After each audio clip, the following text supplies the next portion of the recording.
What does it mean to take action? To bear witness? What does it cost? These are questions that award-winning writer Jamel Brinkley answers in his newest collection of short stories, Witness. Following the great success of his previous book, A Lucky Man, Witness provides another large cast of characters and a deep look into their daily lives, all in the familiar setting of New York. I would say that New York is sort of the landscape of my imagination. From children to young adult friend groups to near-retired women to ghosts, Witness's characters come from all walks of life.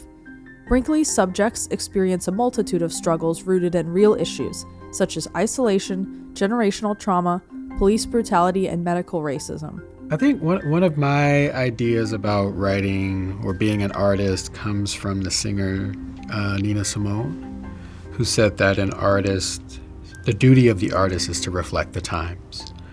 With an impressive literary style comparable to James Baldwin, Brinkley paints his scenes brutally honest and true to life, immersing his readers skillfully and completely into the world of Witness.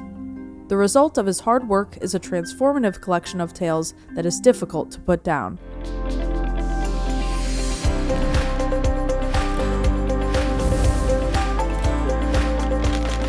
Welcome, Jamel Brinkley. Thank you so much for joining us here today. I'm so excited to talk about your book, Witness, which is a collection of these amazing 10 short stories. You yourself are from New York, correct?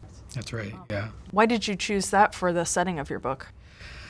Well, first of all, thanks for having me, Sophia. Of course. And for conducting this interview. My first book was also set in New York. And even though I don't live in New York anymore and I haven't lived there for the past 10 years, it's the place that my mind naturally goes when I start to imagine characters and stories. There's something about the city that is kind of unknowable, even though I know it really well. And that combination of knowing a place really intimately but still having a lot of questions about it is really great for writing fiction. How did you come about writing Witness? Did you start with a few stories and notice the connections, or did you always have the whole book in mind? Yeah, that's kind of how it happened. In my writing practice, I tend not to want to know too much too soon. So with the stories in this collection, it's exactly as you said. I was a few stories in and I kind of noticed that they were speaking to each other. And I had a sense at that point that I might have the makings of a new story collection. I was a little worried about it actually at first because, like I said, I don't like to know too much too soon. So I was hoping that seeing that a collection was forming wouldn't limit the stories in any kind of way, or that I would start writing toward an idea, or that the stories would start to be too similar, but I don't think that ended up being the case. So you seem to have kind of mastered the short story format because your last book is also a collection of stories, A Lucky Man. And I wanted to know, what is the appeal of that format opposed to like a full-length novel for you? Well, it's really flattering that you say you think I've mastered the form. I don't feel that way at all. And part of what keeps me writing in that form is that it's a consistent challenge for me. They're always difficult. Every story poses its own challenges, and I just sort of feel like, am I ever going to get this story right? Or am I ever going to really know this character the way that I need to? And you keep working at it. Sometimes you have to put it aside, but eventually it happens. So the story form, it doesn't feel like something I've mastered, actually, but I'm glad you think so. Some other reasons that stories are appealing to me, I think there's a way that short stories are close to the way that I kind of imagine my memories.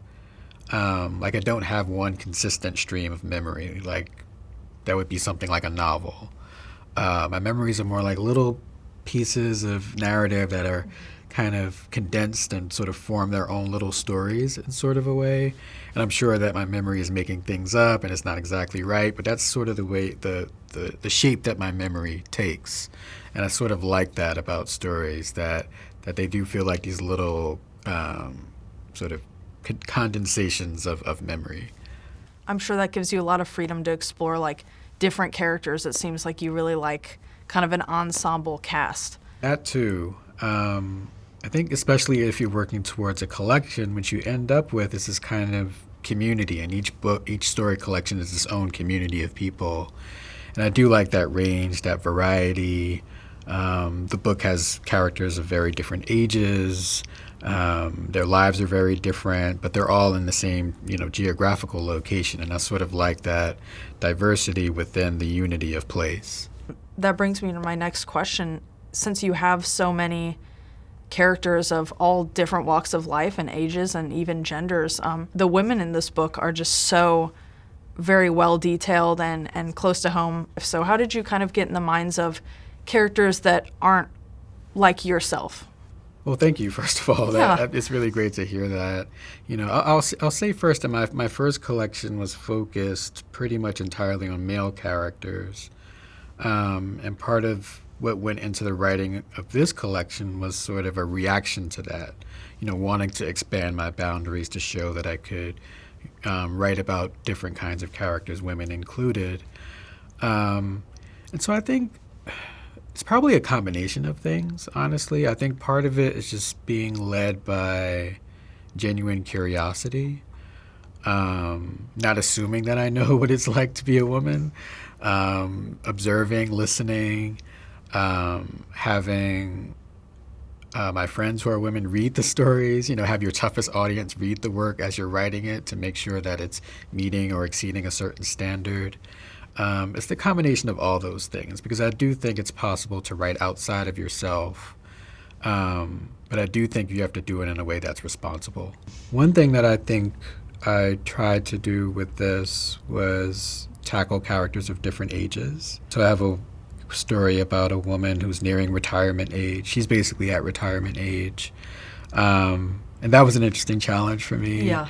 And then I have stories that are about children or teenagers, and how do you write a story from the perspective of a child, who has a very particular understanding of the world, a child's understanding of the world. So that kind of stretching and incorporating their visions of the world too as witnesses. A child can be a witness, an elder can be a witness. It's not just people who are sort of in the quote unquote prime of their lives. I love when writers kind of write about children, because it's like we have such a perspective on what they're feeling.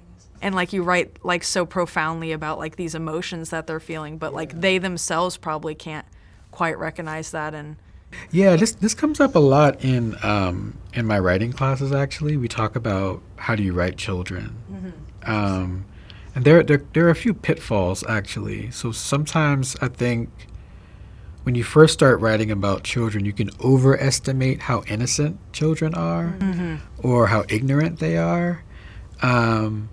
And what we end up talking about is that the interesting thing about children is not that they're innocent or not that they're ignorant, but that they see the world slant. They see it in a very particular kind of way. And the unique way that children look at the world is what's fascinating about them and what makes them interesting subjects as children. So it's not that they're like these poor, innocent creatures. Right. It's that they're actually quite complex. But they are young, and so they do have a strange way of seeing the world. And just like you said, they have all these emotions, just as complex as adult emotions, but they may not have quite the language that we're used to express those emotions. A lot of your characters are really close to home. They seem like people that could like really exist. So I wanted to ask if any of these characters are inspired by people that you know or have come in contact with in your life, or if they're created solely for the purpose of telling the story. They're pretty much created for the purpose of the story. If there are any characters that come from real life, they're probably versions of myself. And what I would say, though, is that sometimes when I'm writing a story, I'm thinking of one in particular, the one that's about a family that is about to lose its home. It's called the Happiest House, that story. So with that story, what inspired that story did come from life, but not in terms of the characters. I was reading a lot of articles in the New York Times and other papers about deed theft. Just the way in which these families in New York, disproportionately African American, were being tricked into signing away their homes, this sort of new iteration or new label for dispossession. And so I was reading about this phenomenon, and what really struck me, though, other than the horrible crime that was being committed, were the voices and the faces of the people who were losing their homes or about to lose their homes. And so I would see these images of people and hear them talking about what it's like to potentially lose your home or actually lose your home. And that was very real. And I wanted to write about that, and I had to find a way to write about it. None of the characters in that story are based on any of the people who were interviewed or talked to in those articles, but the sensibility, the feeling of loss, and the feeling of community that is sort of also being assaulted by these crimes, all of that I think is real. So if things are taken from real life, I try to go at them at really odd angles so that they don't take too much from life. I think you can get yourself into trouble that way. I think it's interesting that a lot of people read fiction kind of for escapism or like to see a dramatized version of life, but you do have such like a brutally honest kind of take on life. So why do you think it's important to outline kind of like our reality and have a very real writing that way? I think one of my ideas about writing or being an artist comes from the singer Nina Simone, who said that an artist, the duty of the artist is to reflect the times. And so there can be other things, of course. You give people joy or pleasure hearing the work or reading the work or seeing the work, depending on what kind of artist you are. But there's kind of a moral responsibility that I think is important, which is that you do reflect the times. You are, as the title says, you're a witness to what's actually happening. It's in part important for artists to engage with the troubles that people are dealing with. And so even though I do want my stories to be pleasing or entertaining to some degree, I also want them to feel like they are wrestling with something quite real. How long did it take you to write Witness? Yeah, it's a funny question. So I would say that the bulk of the stories in the collection were drafted in a 3-year span. I say the bulk, though, because one of the stories in the collection was drafted quite a long time ago, over 10 years ago. The first draft was written, and it wasn't working. And I was frustrated, and I couldn't figure out why it wasn't working. And I just sort of put it in a drawer, as they say. I just didn't look at it for a while. And as I was writing this collection, all of a sudden that problematic story came back to me. And I was able to see it in a new light. And that's so interesting to me, how something that you just cannot solve, you cannot get right, all of a sudden reveals itself when you look at it through a new lens. And I needed to look at it through the lens of Witness, through the lens of this collection. So that story, Arrows, is quite old. And then another story in the collection was added late in the process, during the editorial and publication process. And that story, that particular Sunday, was written late in the game. But the other 8 were written in that 2 to 3 year period, which is actually pretty quick. I was able to write that many drafts successfully because I was fortunate enough to have a writing fellowship for 2 years. That gave me the time that I needed to devote myself to writing. You work at the Iowa Writers Workshop, correct? I do. What is kind of the biggest thing you tell other writers who are going into writing? I think I say different things to different writers. Part of my job as a teacher is to sort of assess not only each writer's work, but what each writer needs, like what their preoccupations are, what their distractions are. And so I do have certain general messages that I deliver to my class. But different writers need to hear different things. Like some writers need to hear, for instance, be patient. They're in a rush to publish. They feel the fact that the industry, like many industries, is very interested in the hot young thing. So they want to be the next 23-year-old to publish a best-selling novel or something. But rushing to work can have dire consequences. So for that kind of writer, I might say, wait a minute, take your time. This is not ready yet. Right. Let it cook a little longer. Other writers need to be encouraged to actually push their work out there a bit more. They may hold on to it. They may be a bit shy. They may be perfectionists, and perfectionism is sort of the other side of this extreme, right? If you're a perfectionist, then, first of all, the work is never going to be 100% perfect. And so your goal is impossible. Mm-hmm. And so for certain writers like that, I'll tell them, it's so you're ready. Like, let's show more stuff. Yeah. Other writers, I need to talk to them about their writing practice. They think that they need to write every single day, which some writers do, but other writers don't. That's not the way they work. And the pressure or the idea that they have to do that actually does them harm, But you know what? My biggest thing that I tell my group as a whole, pretty much every year, is that there are no writing rules. There are no rules in writing. You have creative freedom. There are suggestions about writing. There are ideas about writing, but there are no rules that everyone has to follow. I want writers to feel empowered in their creativity, and that's a big part of my role. Yeah, I've heard a lot of you need to write every day, like you won't be successful if you don't, but it's so true that everyone's an individual and has different needs. I've talked to very successful writers who have been my teachers who say, in some cases, they'll go months without writing and feel perfectly fine.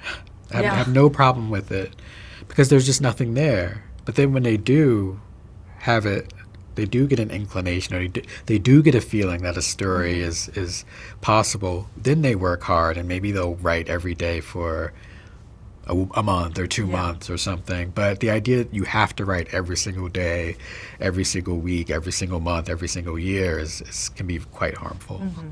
Did you always know that you wanted to be a writer? No, not at all, actually. Or maybe in some sense I did. I was always interested in writing, even when I was a child. I would write poems, I would invent characters and not quite write stories, but sort of put them through situations, scenarios, I guess you would say. And I loved it. I was a voracious reader. My mom encouraged that habit. When we lived in the South Bronx, she would take me to the Mott Haven branch of the New York Public Library, and I would come out with piles of books, happily coming out of the library. So I've always been interested in reading and writing.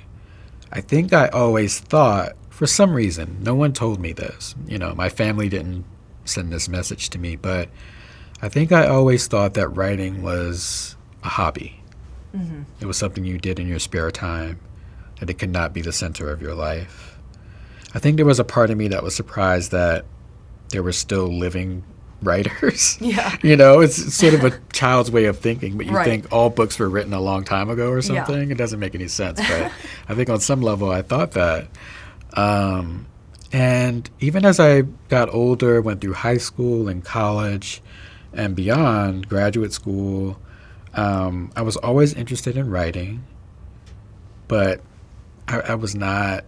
I didn't do it centrally. I never thought of it as the main thing that I could do. Is that not what you got your degree in? Well, I did eventually. So when I went to college, I majored in English, though I didn't take any writing classes. Oh, okay. And I had a minor in African American Studies. I went to graduate school first for a PhD in English and comparative literature. Again, I wasn't taking any writing classes in that program. So it wasn't until years later that I went to graduate school again, specifically for writing.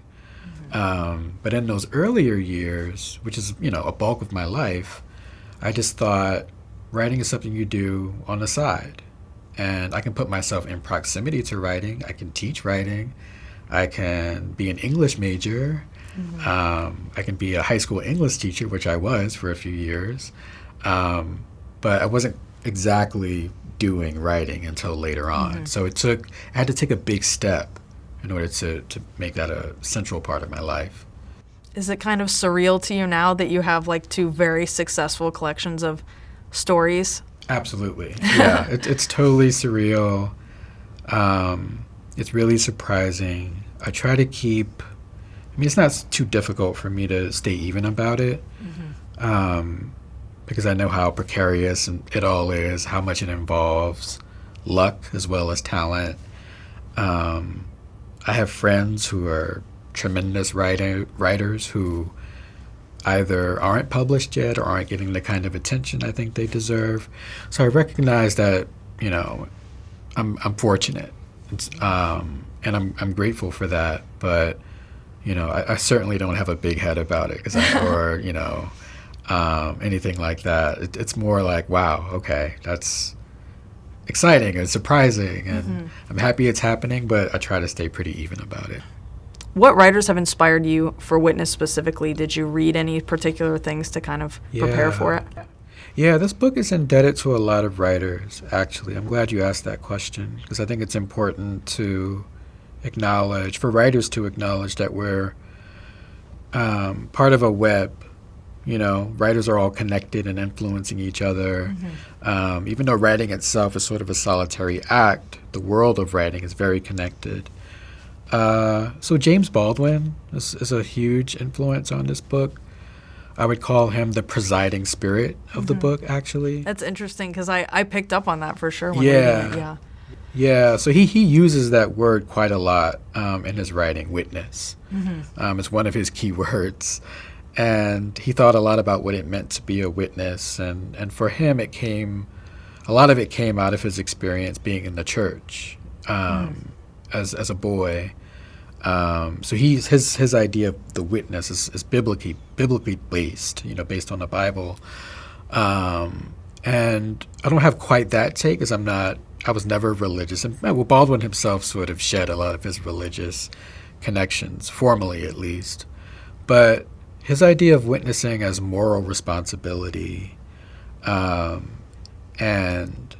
the difficulty of forcing yourself to see what you need to see as opposed to what you want to see, and that being difficult because when you see what you need to see, it sort of strips you of a lot of your illusions. It makes you less comfortable. It makes you less complacent. It puts you in a more vulnerable place. So all those ideas are really, really influential and important to me, and I think go into the book for sure. So Baldwin is big for this book, but other writers who are important for it include writers like William Trevor, the great Irish writer, Gina Berrio, who's an underappreciated American short story writer, among others. But yeah, there are other writers all over. Their fingerprints are all over this book. Yeah. Maybe those are their fingerprints on the cover, actually. Yeah, right on the cover. Yeah. Oh, that's so sweet. Yeah. You talk a lot about kind of this duality of witnessing and acting and the consequences of that. Is there any sort of action you would want to have your readers take after reading Witness? Yeah, that's a good question. I think my hope is that the idea of taking action can start, that people see that the idea of taking action can start very close to home. Taking action can mean changing some of your own habits. Taking action can mean changing the way that you deal with loved ones. Some of these stories are simply about how you care for your friends or for your family in particular. So I have a story that deals with medical racism and the phenomenon of women, in this case black women, just sort of not being attended to, listened to by their medical practitioners, but their doctors. And while the story tries to shine a light on that and explore that, I think it also explores something closer to home too, which is our capacity to really listen to each other and care for each other at home, which can make a tremendous difference in people's lives. So I don't think I want to prescribe a particular form of action to readers, but hopefully by reading these different stories and thinking about these different characters and their situations, what a reader might think is that, there are lots of ways to see what needs to happen and to take action. And they can be seemingly small things that can have quite large effects. Yeah, they can mean a lot to people. You kind of got some ideas for Witness that you maybe didn't get to say in like A Lucky Man, and different things to explore. Is there anything in the future that you're kind of wanting to explore now that you've written Witness? I think maybe I'm interested in how to tell bigger stories, if that makes sense. A lot of my stories in both collections, especially the first collection, tend to be longer than the typical short story. Right. So I think that's evidence that I'm already interested in how much a story can hold, like how large they can feel. How do you make a short story feel kind of like a mini novel? So I think I kind of want to explore that question specifically in my next bit of writing. How to expand the stories, make them even more rich, expand the scope. How many characters can I fit in without any of them feeling neglected or diminished? Those kinds of questions are ones that I'm interested in. Do you think you would ever find yourself writing a full-length novel? Probably. I wouldn't. It could definitely happen. I'm not anti-novel. What I am anti is the idea that a short story collection is sort of a on-ramp to writing novels. Which is the way that some people think of it. Like you write short stories just so you can start doing the real work, which is writing novels, and you leave stories behind. I do think I'll probably try my hand at novel writing, but what I don't think I'll do is leave short stories behind. Well, thank you, Jamel, so much for joining us, and thanks so much for writing Witness. It was a wonderful thing to read. Thank you. It was really fun having this conversation with you. Awesome.